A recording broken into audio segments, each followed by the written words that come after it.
Is it back straight? Okay. Welcome, namaste. Yeah. We've had a big snowfall, so the roads are really bad today, but here we are still. Committed seekers always find their way. Today we're going to talk about something very interesting and really relevant.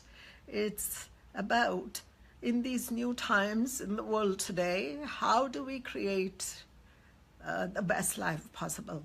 What do we do to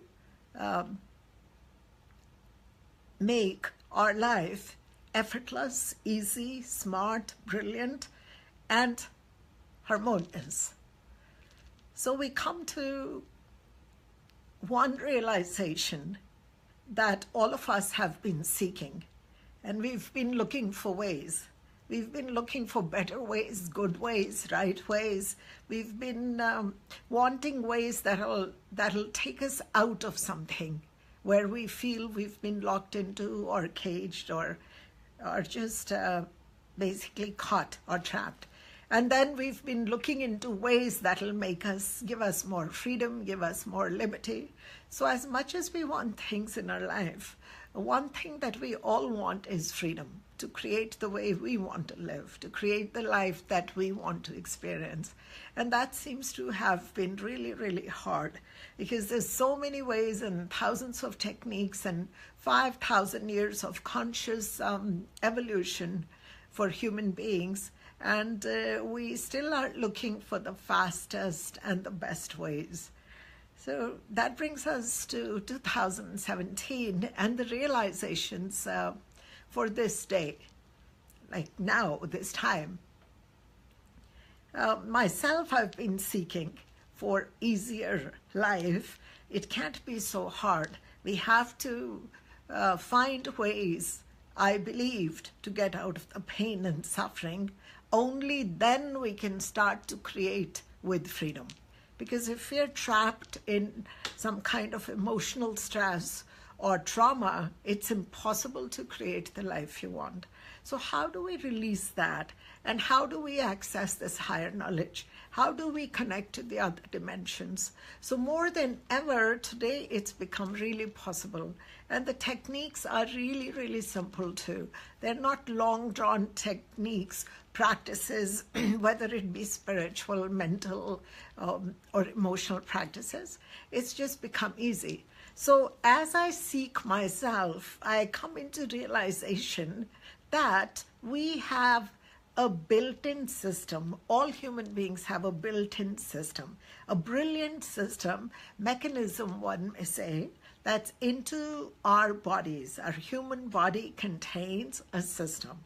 And in this system, we can create what we want. We are awakened to the world outside, but we also can be fully restful and at peace while we are pursuing our desires and dreams on this planet. So going further, seeking deeper and deeper, experimenting, it was really obvious that it has to be through breathing. The technique is in the breathing itself. Now we know that through yoga, we know that through pranayama, that inhale, exhale, and all of that. We know that. We know the system, why it is so important. When we inhale, we breathe in oxygen. When we exhale, we breathe out the carbon dioxide from the lungs. So that keeps our nervous system strong and the body strong. But that's not what I'm talking about. I'm talking about another way, another technique or another perspective to look at the exhale. From my own experimentation, I find that when I'm inhaling, and some people actually, when they inhale, they push the belly out. You can try it right now. Some people push it out, some people pull it in. Most of the people pull it in. But somehow I've always been, for me, it's always been pushing out the belly on inhale, and exhale, you pull. I just seem to pull it in. But it could work either way. But the breath goes down to the belly. Now, when we are inhaling, we take in everything through our senses.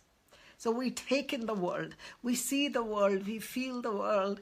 We feel the dynamics. We are totally present to the world.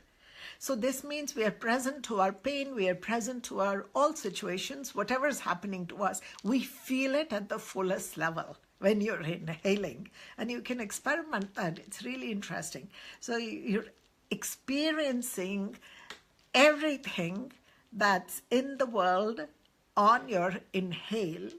But interestingly, when you breathe out, when you exhale, and if you're conscious, especially conscious of the exhale, you will find you're not able to think. It's just breath going out. It's just letting out. So what happens is, it's very interesting. We don't realize this, the power of exhale, till we've experimented with it. So when we're breathing out, and we're breathing again through the belly, we're pushing the belly in or out, whichever way is possible for you. At that time, we notice that there's a silence, there's a stillness. Now, most of the people are used to taking in stuff, inhaling, right? And a lot of people have short breaths. That's because they need to inhale more oxygen. Now, why do they need to inhale that much more oxygen? Because they're not able to expel the carbon dioxide. So the lungs still have some carbon dioxide. And as long as you've not exhaled the whole thing, the entire carbon dioxide from the lungs, you will not be able to have a proper inhale. So people actually have short breathing. You'll find that, and also you find in your mind, your emotions, your feelings can be altered just by breath.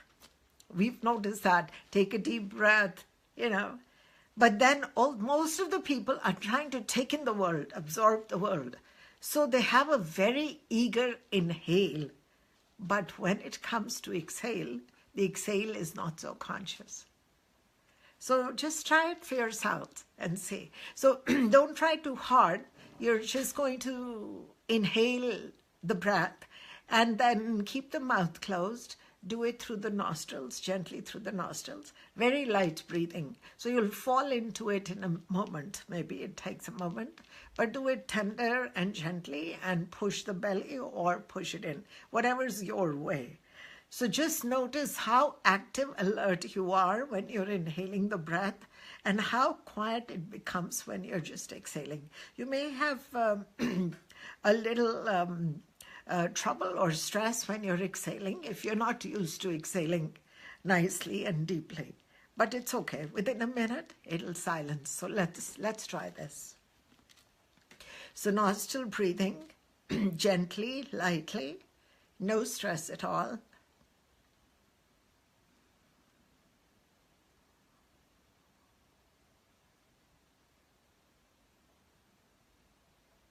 You notice that the mind does not stop. It does not cease the thinking when you're inhaling. Whether you do it with eyes closed or open, irrelevant. You're still thinking when you're inhaling. But as you start to focus on the exhale, you notice that you may not be able to think.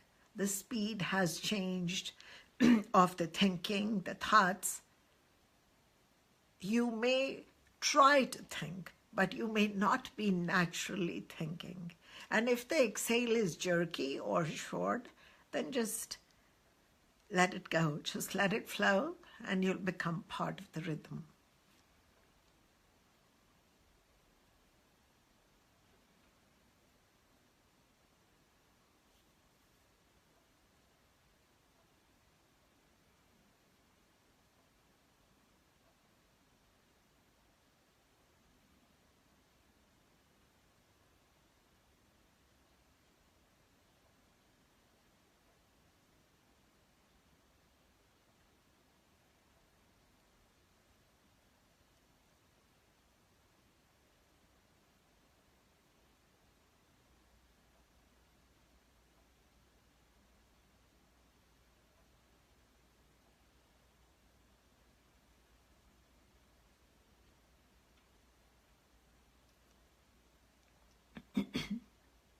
So when you're breathing in, you're almost inhaling the world. You're part of the world, yet you feel separate from the world. You're one part of the world.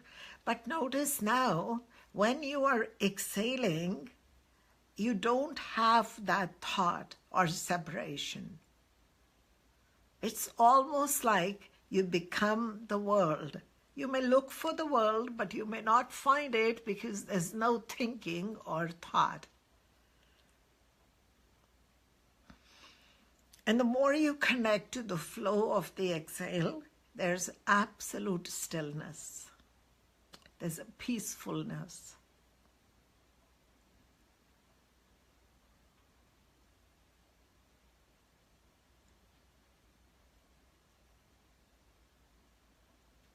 We won't focus so much on the inhale now. We will just focus on the exhale. When you focus on the exhale, automatically you're going to inhale in the flow. You'll just become part of the flow. So just keep your focus on the exhale. And notice how quickly you've reached the still point.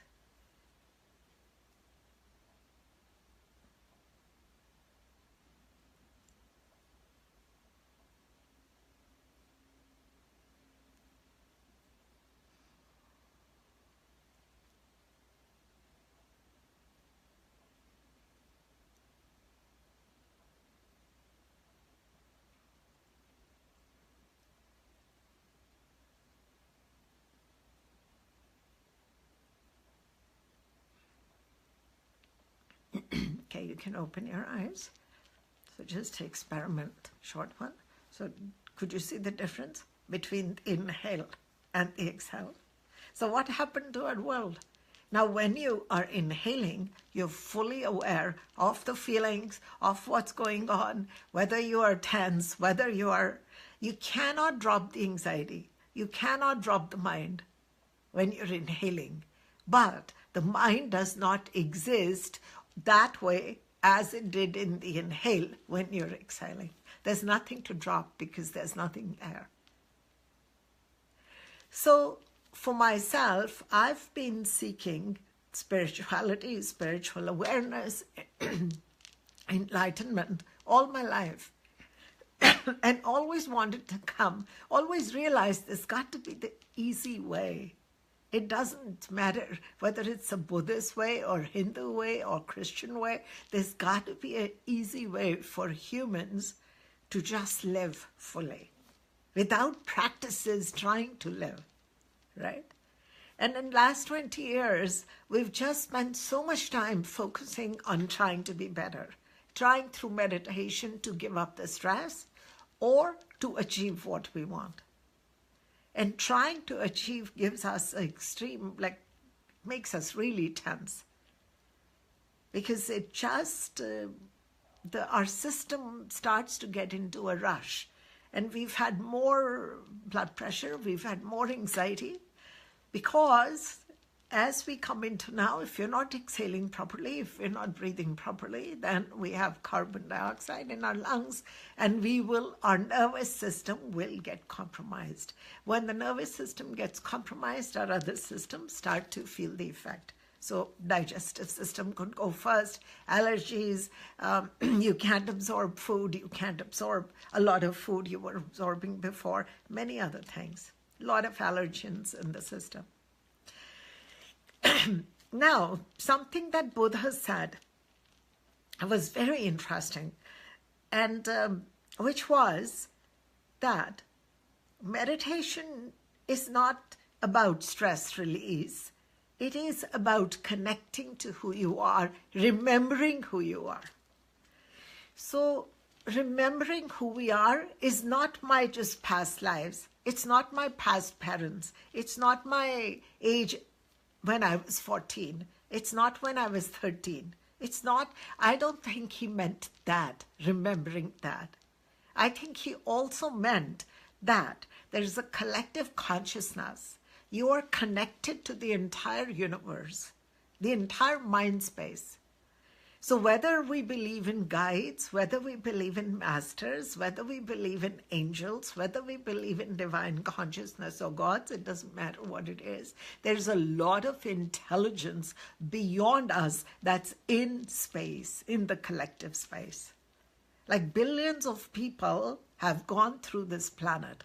And I'm only talking about our Earth planet.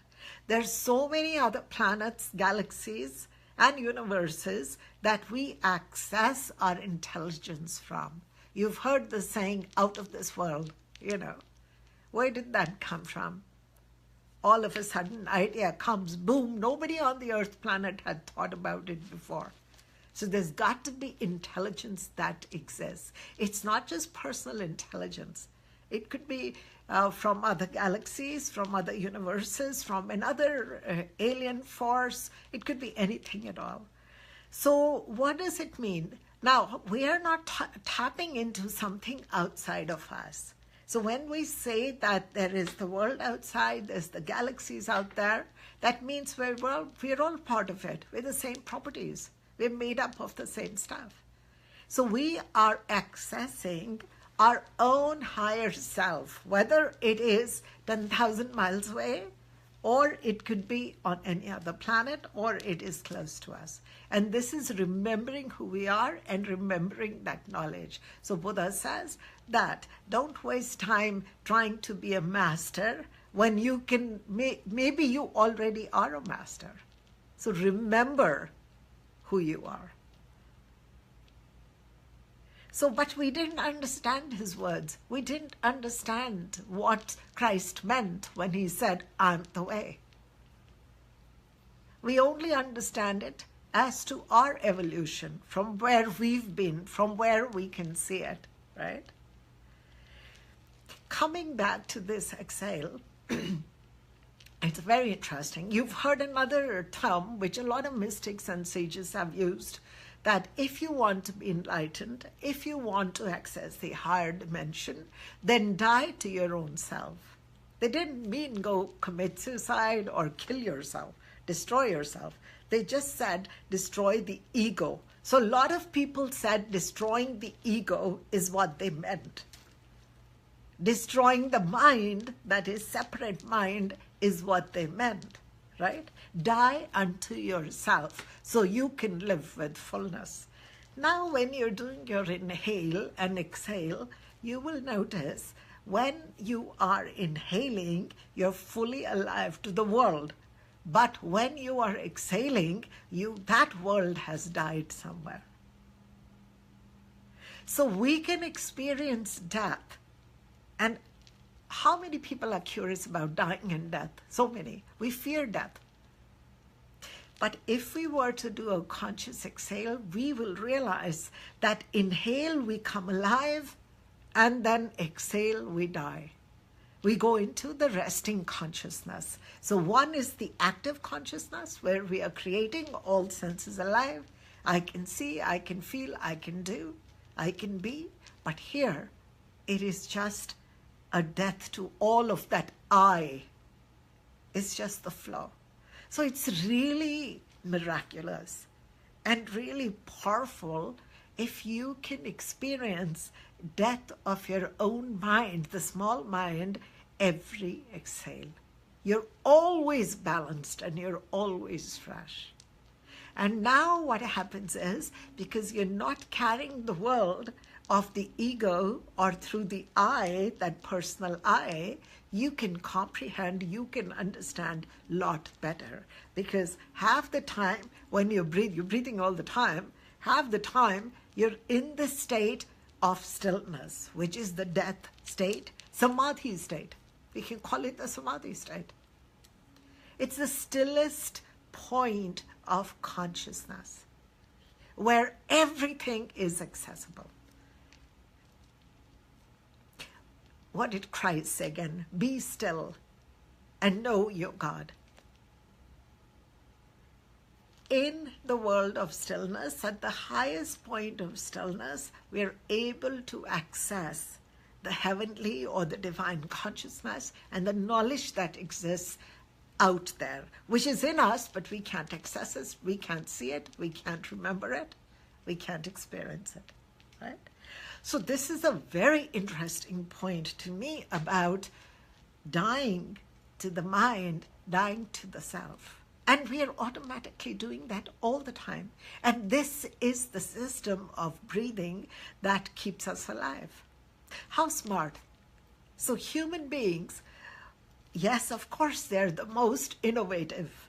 If we believe we created ourselves, we are really amazing, innovators. If we believe God created, he did an excellent or she did an excellent job too.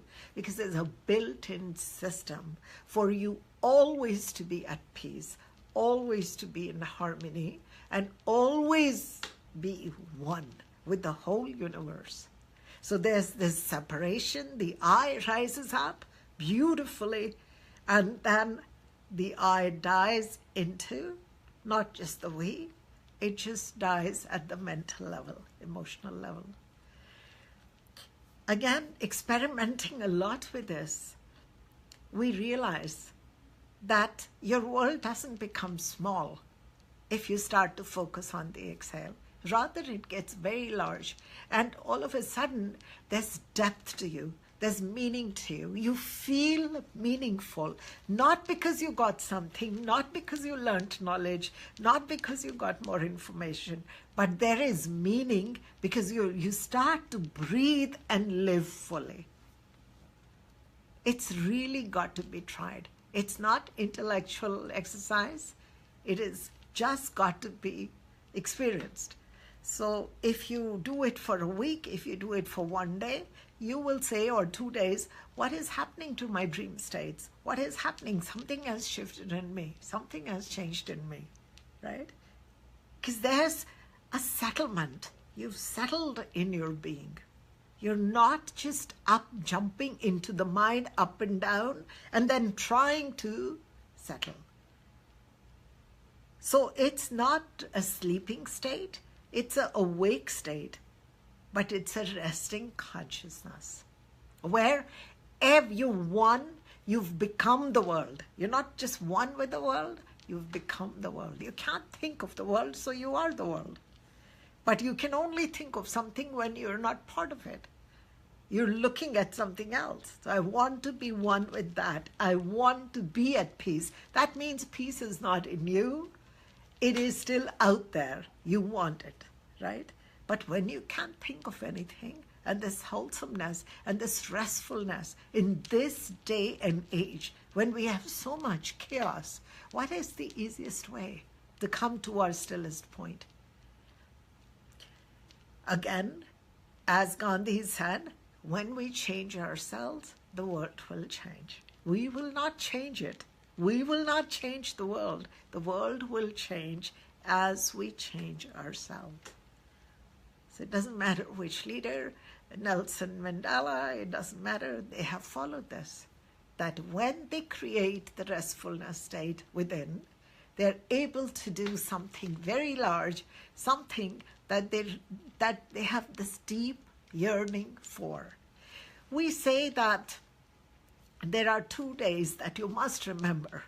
One is the day of your birth, because that is the day you chose. All these circumstances, these parents, this life, all your situations.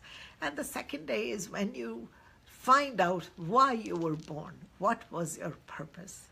And the rest doesn't matter. The rest of the days don't matter, because if you remember these, then you're guided and fully one with yourself, your own soul. 2017, I've talked about in my other conversations too, we have almost a new soul chemistry. We've embodied certain energy fields. Scientists are trying to get there, trying to see through quantum physics, quantum theories, quantum mechanics, that quantum entanglement, that the entire world is entangled. How do we in this embody the highest state possible? So they're trying to marry spirituality to science. But this marriage has consummated a long time ago, and we're living proof. We can't survive. Our entire being it's not a mystic being. It's scientific. Our whole chemistry, what keeps us alive. So we are not into some new knowledge, but we are starting to prove through science little bit at a time. That just validates that what we were thinking was right, right? We were not foofy, we were not out there. So coming back to the exhale, I think I believe it is so powerful that if you would try it, you would notice for yourself how your world has shifted. Now, what else would we need? Do we still need to try? I would say that no. For 1 week, whatever time you want to give yourself, don't try to do too much. Only try to focus on the exhale and see how your performance is. Just see what is coming out of you. What kind of thoughts are coming? What kind of restfulness, feelings are coming? You're not disturbed. We may have achieved the states we wanted to, optimum, alert, awake, restful state, peaceful state, just by the focus on exhale. Because this is just science. It's the inner science. It's the science of nature. It is when you're exhaling, the mind stops. Does it make sense? It makes a lot of sense to me. I've always noticed with meditation, I didn't want to breathe in because when I was exhaling, that's when I could connect best. So, the only thing is, though, I know that your ego its life depends on that we don't find that rest, right? So it's really, really fighting hard for us not to get there. So, I mean, that's the whole problem, I think. We wouldn't, we wouldn't have to worry about the ego here, because when we are inhaling, our world is alive. You can only experience it through yourself, through your personal senses. You're seeing, then you are interpreting, you're understanding, you're comprehending, you're feeling, you're alive. So that has a place. The I has a place, your personal I has a place. But when you're exhaling, within seconds, right, all of a sudden, that does not exist. But you're not making it go away. That was built into our system. That was probably just a secret. And we were looking, you know how it is? We're always, whatever we are searching for, we first start to search it outside us. It has to be farthest away. If it is far, it's better. That means we're working hard at it, right? We are putting effort into it. We don't look under the nose. We never look under the nose. We always search for it outside. But in 2017, we've got a new human energy in place. We'll have almost like a new human being, a new world. There's a whole new soul science in place. We are now there. We all have the same knowledge. We all have the same. We can understand very similarly to each other. The whole system has shifted, right? So just exhaling and being at the most restful state, we are able to access what was outside us. And everybody will do it, not just us. Because I'll tell you something, I don't think that we will be going into spiritual practices like we did 10 years ago, 20 years ago, 200 years ago, like the Buddha did and the other people. I don't think that is needed. The human being is the smartest species. If it can't experience its own enlightenment, there's something wrong at will. Why should you have to work on something that already exists within your system? Maybe we were chasing a concept of what enlightenment should look like, right? But I think the meaning and the definition of consciousness or even enlightenment has shifted. And today we need to be awake to this. We need to be restful. We can't create peace upon our planet because already look at the chaos we're in. But that's what my question is. He said everybody will do that. Everybody will. But like would the Trump do that? Like ISIL? Are they not like the ego of the whole system? Yes. Through people like Trump, we are seeing that how many people are rising, saying no to that, which has never been before. So the people power is coming in. People, and through media, we've seen within, days, or within a day or hours, we can get our word across. We've already seen quite a few phenomena like that. Whether it was the Me Too movement, it doesn't matter what. It just has to hit and it gets viral and it's out there so quickly. So it'll be the people who will call. And when the shift comes, it'll again be the people. All of a sudden, they'll start to talk about it. Before you know, the energy goes viral, the information goes viral, and these frequencies go viral. I noticed that actually a lot. With lots of people. Yeah. It's just I still try to connect that with. Did you not say that there's sometimes a disaster coming up, or like with Trump with his nuclear stuff, or that thing's still bothering me. But mind-boggling is that. I mean, I say good and bad. I know you don't think it that way, but yeah. Like I don't know how that works with nuclear war and then peace and everybody's. I don't know. We've been looking for peace on this planet forever. Yeah. I don't think there's ever a time when we haven't looked for peace. So the fact that peace is a goal, that means that we don't have it. And when did we last have it? Because all the leaders, all the mystics, everybody is looking for peace. 3,500 years ago, Buddha was looking for peace. So we've never been probably at peace. And is it possible that when we talk about peace, we are looking for that oneness state, harmonious state, where we can get along with each other, understand each other? They're very smart people now. Look at the young generation of kids also, how smart they are.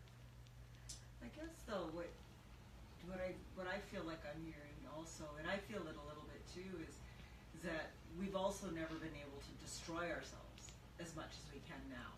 Like, we have the ability to remove ourselves from the planet on a large scale.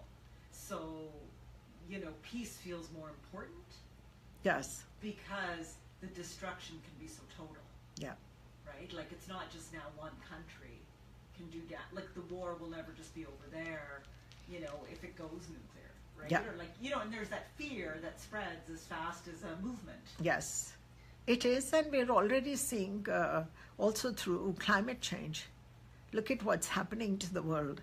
So certain parts of the world. So it feels like it's coming at you from so many. And then viral diseases, everything that's airborne.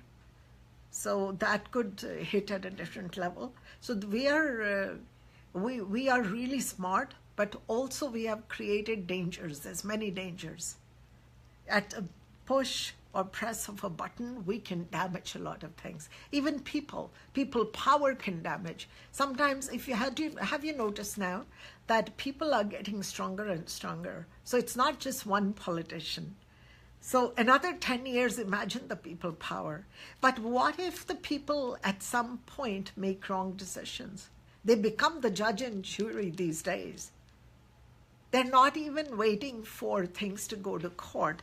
We are actually now just judging, condemning, or elevating or bringing them down. Just the collective consciousness of the people. This also it has a side effect.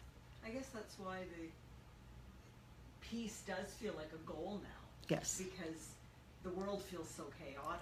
It's so chaotic. Peace is the goal, also enlightenment. So why is it so chaotic though? If on one thing our soul is changing and lots of people are awakened, I noticed that. But then the chaos is so much worse now. How does that work with the soul changing? People change because of the chaos. People actually change because of personal pain. So that's what Yes. job is then? Yes. The whole chaos is to awaken Yes. people. So the chaos is awakening more and more people now. So the bigger the storm, the bigger you'll be alert and you will be watching. So this is just the phenomena. After the storm, there's stillness. We're still in the storm, one may say. So you'll notice more and more people awakening now. And the methods have become, like I mentioned, it has to be really simple. We need to be enlightened, as you said. It is a necessity. It's not optional. It's not a luxury. For our survival, more than peace, it is important to be aware and at your highest optimum level of smartness and brilliance, so you can think clearly. Right? It is so important, because when the people power comes in the masses, it is really dangerous if you've got some dumb people starting movements. Because you could have a whole group just following blindly a movement, not examining, not realizing the outcome of that. So we need to be enlightened. If enlightenment was a must then, here it's do or die. You will not be able to survive to the fullest of your potential if you are not enlightened. And enlightenment just means, where is that switch in my brain? We were looking into the brain, we were looking into the heart, we were looking everywhere for the switch. That if I could just flip the switch, if I could just turn on the lights and experience my enlightenment, right? Who has the time? People can't even sleep at night. They don't even rest properly. They don't breathe properly. They don't eat properly. Because they're so stressed. So in this day and age, what happens? Everything becomes easy. It has to be provided. There's nothing more easy than breathing. To keep alive, you have to be breathing. So any given time, when we go into, just focus on the exhale, and we'll see what happens. It's got to be tried. It's got to be tested. But this is the key to a peaceful society and enlightened being. Yeah. So should we go into the meditation? We will do very silent, we'll do a little mix of meditations, techniques, and we'll come to the highest, the stillest point of our being. Okay, so back straight, shoulders back, nice smile on your faces. Great. So just take a nice deep breath and exhale.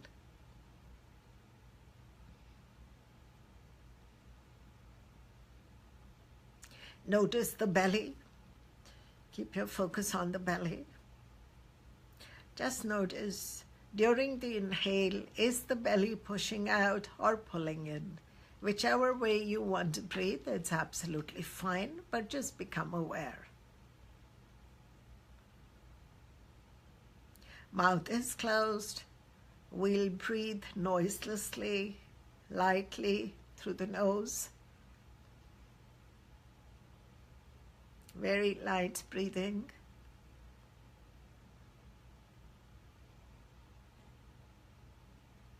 We'll focus on the exhale.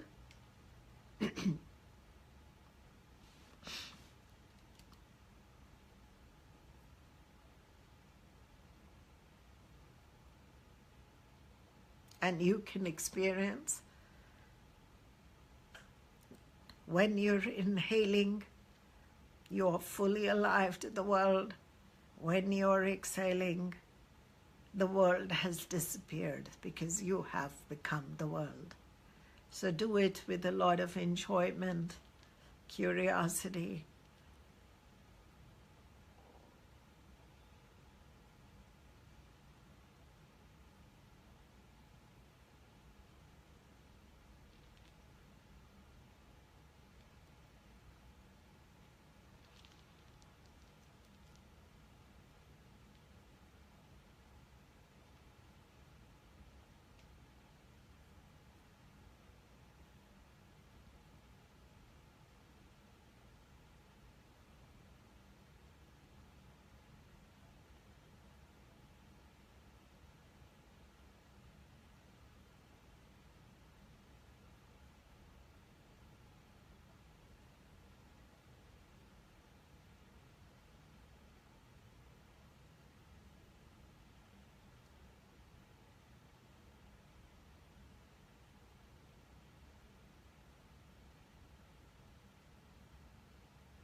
You will notice the body becoming lighter as you fall into the rhythm, in the flow.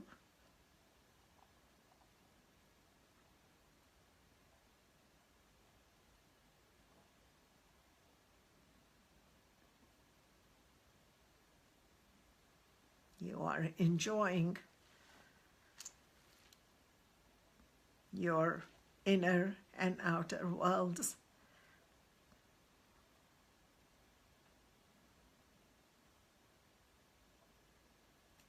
You're fully awake, alert, but at your quietest moment, the stillest point, and the stillness keeps increasing.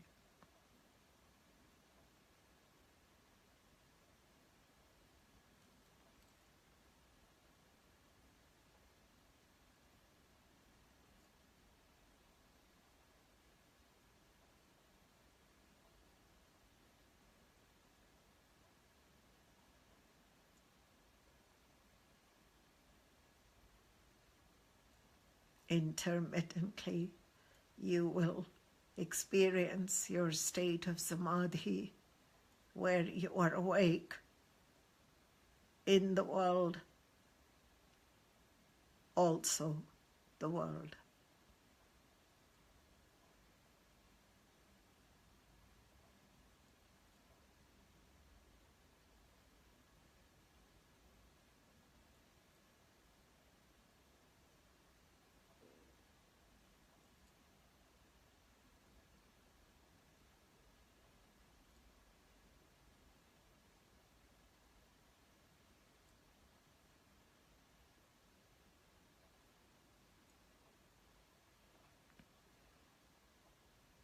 This is also the state of doing and not doing, as per the Zen masters. In this effortless state, action is fully with ease. You are breathing, but also breathing is happening through you, in you. You're not just the doer of breath.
The more you exhale or focus on exhale, the more you will notice that when you're inhaling, your world is a bit more compassionate. Your inhale, or how you're experiencing the world, is more gentler, kinder, softer, and more compassionate.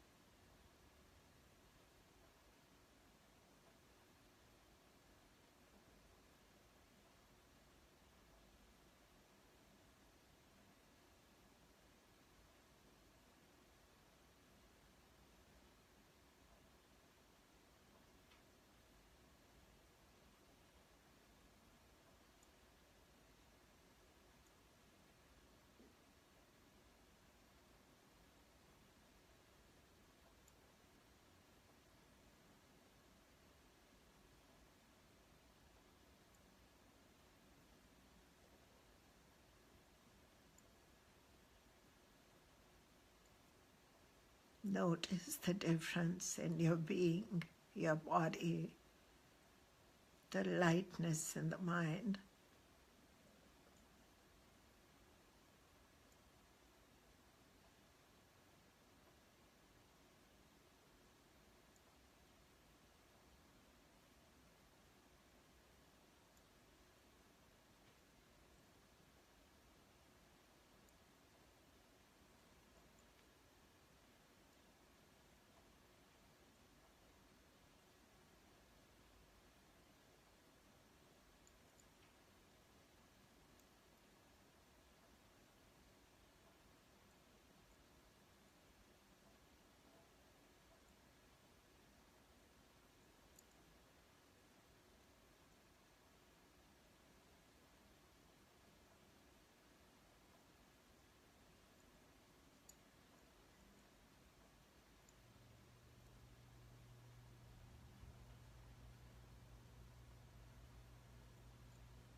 The watching becomes addictive because you're at peace.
You're fully awake, you're fully alert,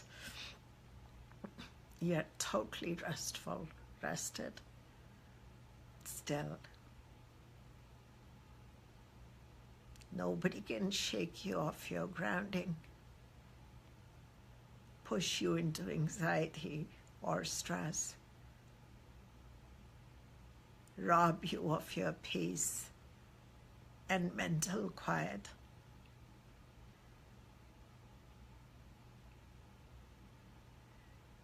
Because you have found your place of peace.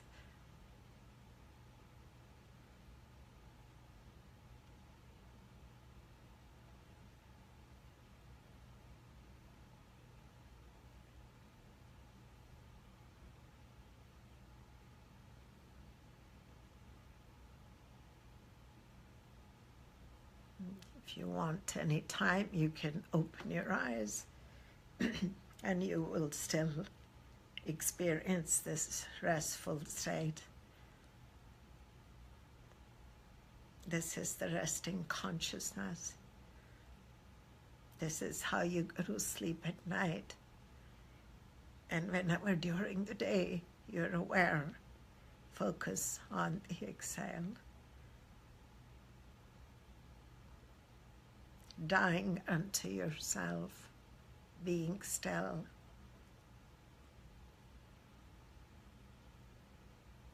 Is this state.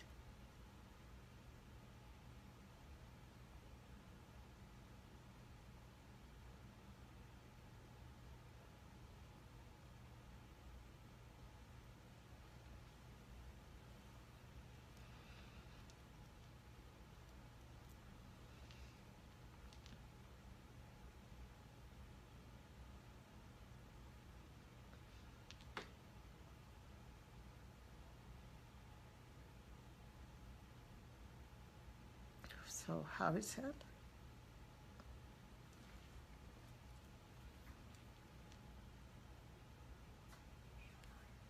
Okay. And we didn't do mantras, we didn't do prayers.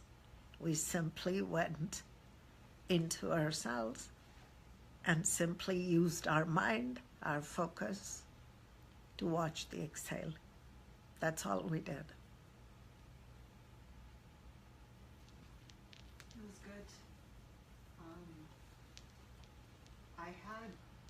I was thinking,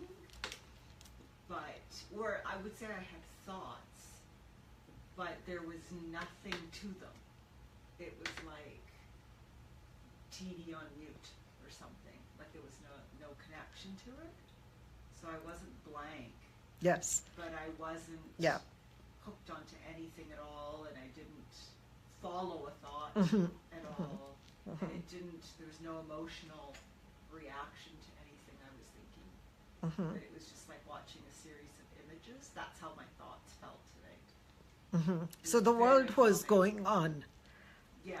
The thoughts were going on, the images were going on. Yeah. Everything was going on. You're in the operative state, Yeah. but you are at your stillest point, and you are not feeling the compulsion to attach yourself to thinking. Yes, Did you notice that? That's exactly. There's no addiction to thinking No. or wanting to know more No. when you're in focusing on the exhale. You're just resting. Yeah. That greed for more, the greed to see, the greed to know more, see more, be more, it's not there. The world is operating, but you don't have that addictiveness. All of a sudden, that shifted. Yeah, Yeah. no need. There was no need. Yeah. That's exactly how it was for me. Yes. Because in the meditation, otherwise, you have this big greed to look at what's happening. Now you're trying not to see that because you need to meditate, you need to be quiet. The more you need to be quiet, the more active the mind becomes, right? But this with the exhale, it's just that you just don't get engaged because the rest is so deep and the intelligence and the wisdom is so deep that you don't get attached or attracted to anything.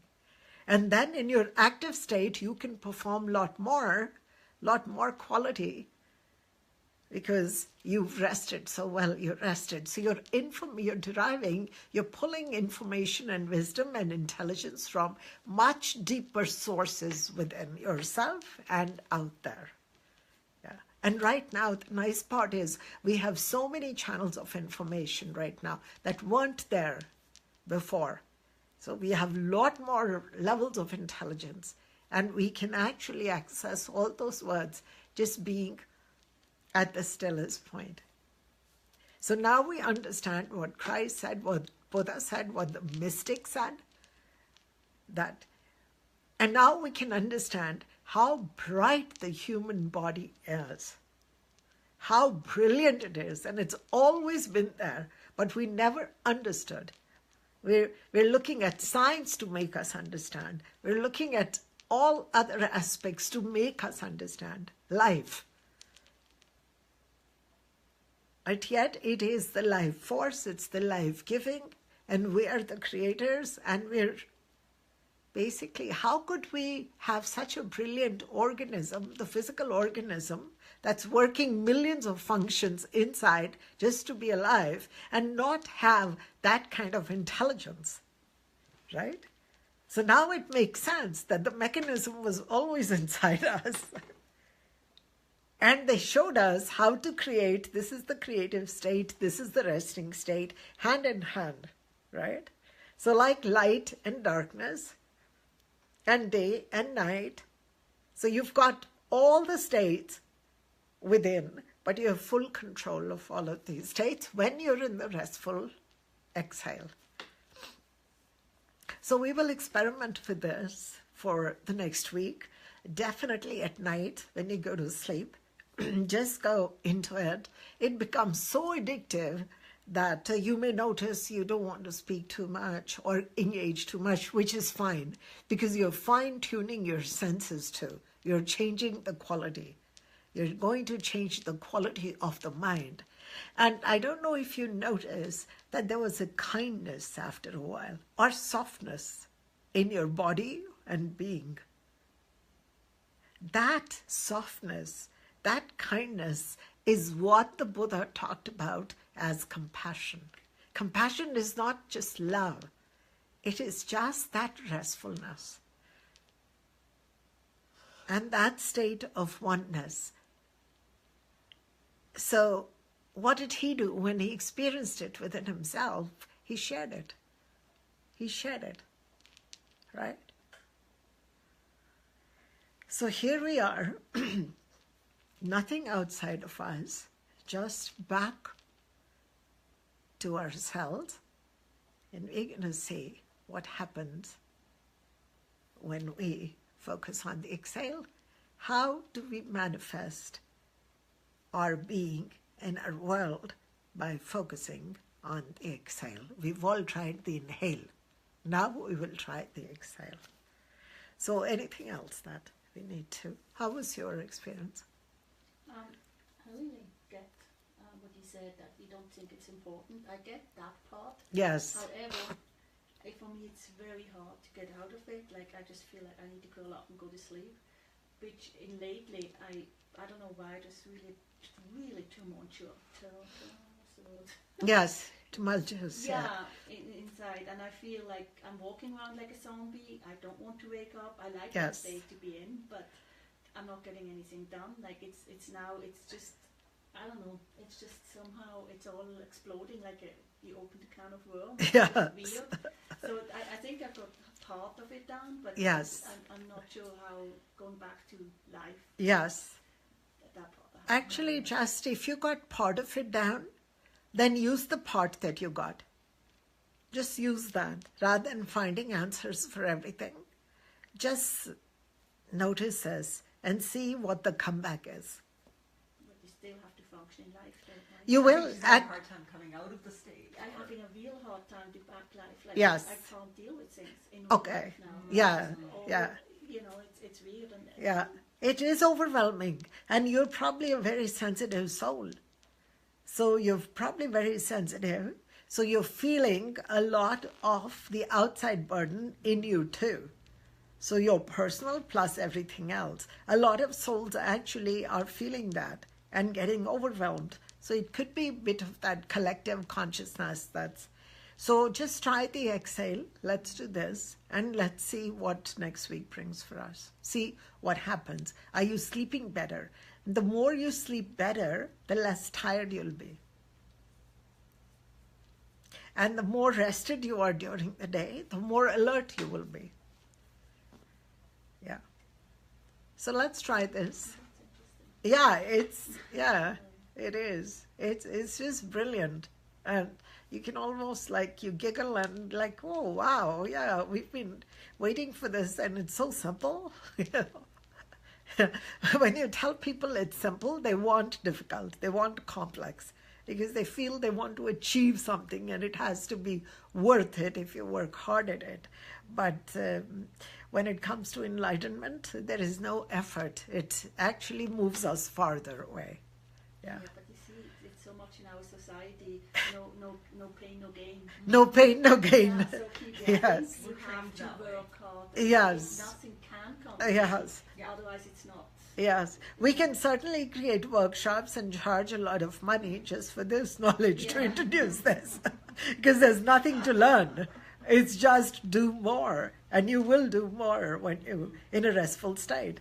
But yeah, we can create a lot of propaganda if we want, if we're into that sort of marketing and that sort of business, spiritual business. We could make it a business and even create workshops just on exhale and then write more books on it. And books are sometimes good because people do understand what do you mean. You have to still explain, right?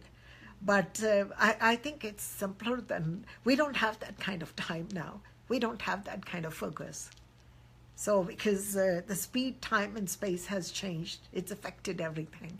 So everything is in shortcuts. We do it fast, we do it quickly, and we're done. Yeah. So that is the norm now. Yeah.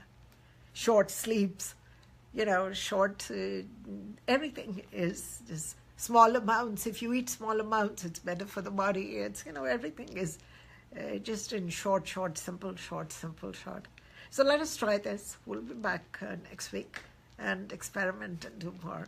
Yeah. Thank you very much. Namaste out there. Greetings for joining in. And as you have benefited from this knowledge, please do share. Please do share your comments, your feedback. It's really important. And also with your friends, because we can make our society, our community enlightened as we enlighten ourselves. Let's keep sharing.